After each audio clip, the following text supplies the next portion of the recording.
Hello friends, good morning. मैं अनीता आप सभी का आपके प्यारे से परिवार एस्पिरेंट फैमिली में बहुत बहुत स्वागत करती हूँ।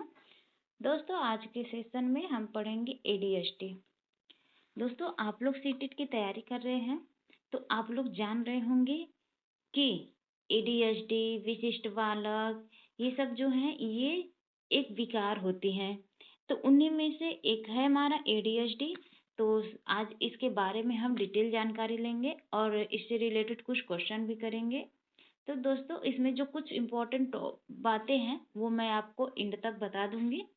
तो दोस्तों, आगे अब हम कंटिन्यू करते हैं। अगर सेशन अच्छा लगे तो लाइक एंड सब्सक्राइब जरूर करिएगा। एडीएचडी, एडीएचडी का पहले हम एडीएचडी को कहते क्या है, तो ये होता है अवधान न्यूनता।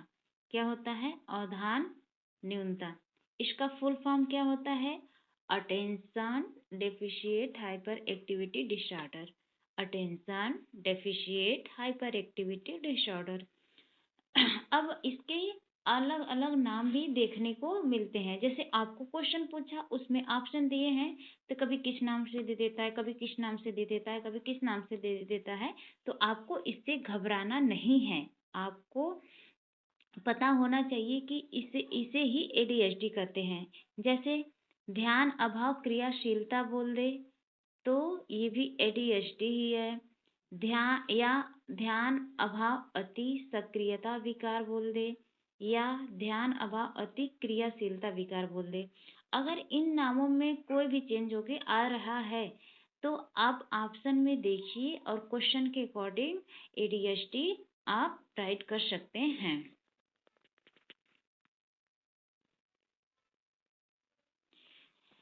पॉइंट क्या है नेक्स्ट?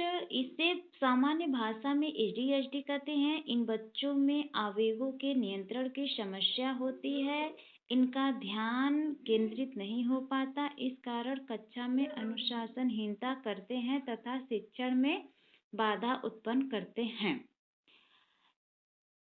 देखिए, एडीएचडी जो ध्यान अति सक्रियता है उसको हम शॉर्ट फॉर्म में एडीएचडी कहेंगे।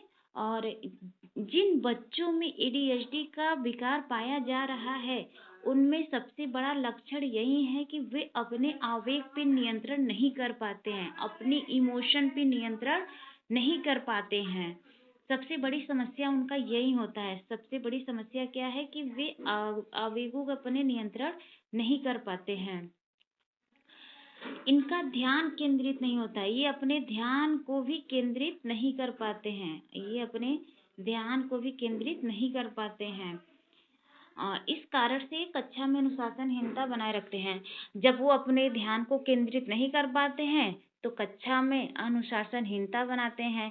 कभी किसी बच्चे को मारेंगे, तो कभी किसी बच्चे से पूछेंगे, कभी किसी बच्चे को परेशान करेंगे। तो ऐसे कुछ रीजन होते हैं, ऐसे कुछ लक्षण दिखाई देते रहते हैं, क्योंकि उनका अटेंशन ही नहीं बन पाता है पढ़ाई के प्रति, तो ये सब कार्य वो करते रहते हैं। ये उनका सबसे बड़ा लक्षण होता है। इस प्रकार के बालक अगर कोई बिहेवियर कर रहा है या हरकतें कर रहा है तो आप जान जाइए कि उस बालक में क्या है, एडीएचडी का विकार पाया जा रहा है। तो आगे देखते हैं दोस्तों, क्या है?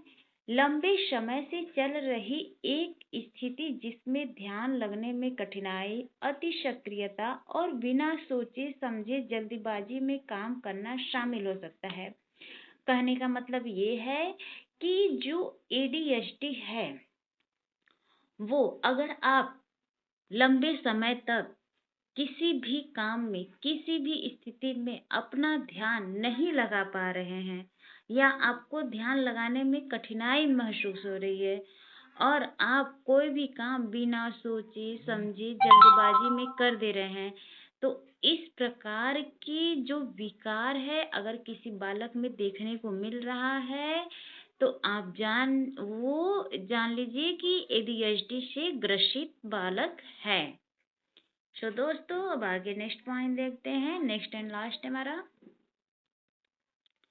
एडीएचडी अक्सर बचपन में शुरू होता है। एकदम मोस्ट मोस्ट मोस्ट इम्पॉर्टेंट क्या है कि एडीएचडी जो होता है वो बचपन में शुरू होता है। आप पता होना चाहिए कि एडीएचडी के जो लक्षण होते हैं वो बचपन से दिखना स्टार्ट हो जाता है और बड़ी उम्र तक जारी रहता है। और ये बड़ी उम्र तक जारी रहता है। इससे आत्मविश्वास में कमी, रिश्तों में परेशानी और स्कूल या काम में परेशानी। अगर आप में या किसी बालक में एडीएचडी पाई जा रही है तो सबसे बड़ा कारण तो ये होता है कि सबसे पहले आत्मविश्वास की कमी हो जाती है। खुद पे हम विश्वास नहीं कर पाते कि हम इस काम को कर सकते हैं या इस लक्ष्य को प्राप्त कर सकते हैं। इसके प्रति हमारे अंदर विश्वास ही नहीं बन पाता है।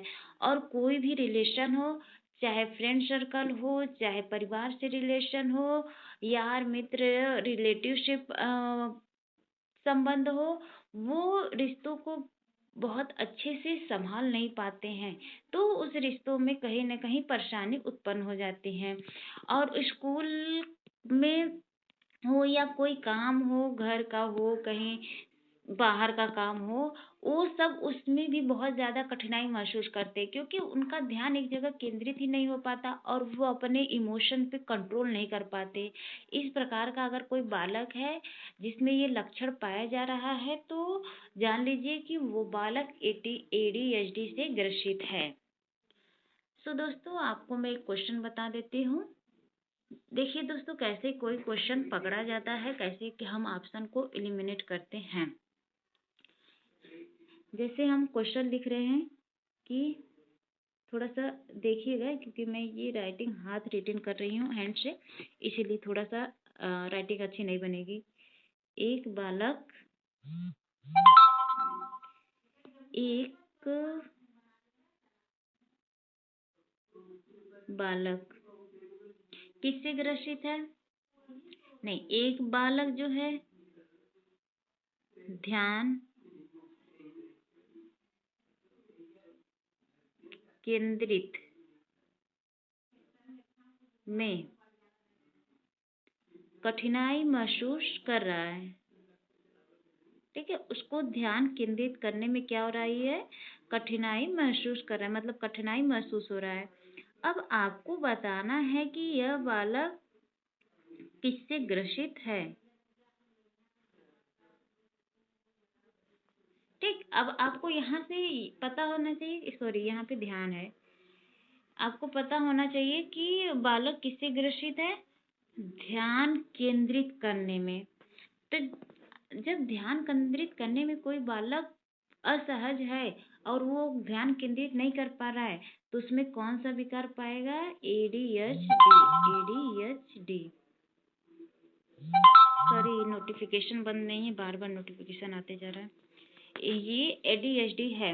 इसी तरीके से पूछ सकता है कि अगर कोई बालक का संबंध अपने मित्र के साथ अच्छा नहीं चल पा रहा है तो बताइए उस बालक में कौन सा विकार पाया जा रहा है। तो आपको पता होना चाहिए कि इसका राइट ऑप्शन क्या हो जाएगा? एडीएचडी। सो ऐसे ही क्वेश्चन बने रहते हैं। तो दोस्तों, आज का सेशन हम यही एंड करते हैं। उम्मीद है कि आज का सेशन आप लोग को अच्छा लगा होगा और आपको 1 नंबर या 1 क्वेश्चन या 2 क्वेश्चन जो भी यहाँ से बनेंगे विकार से वो आप अचीव करेंगे और 100% राइट करेंगे। सो दोस्तों, आज का सेशन इन करते हैं। धन्यवाद।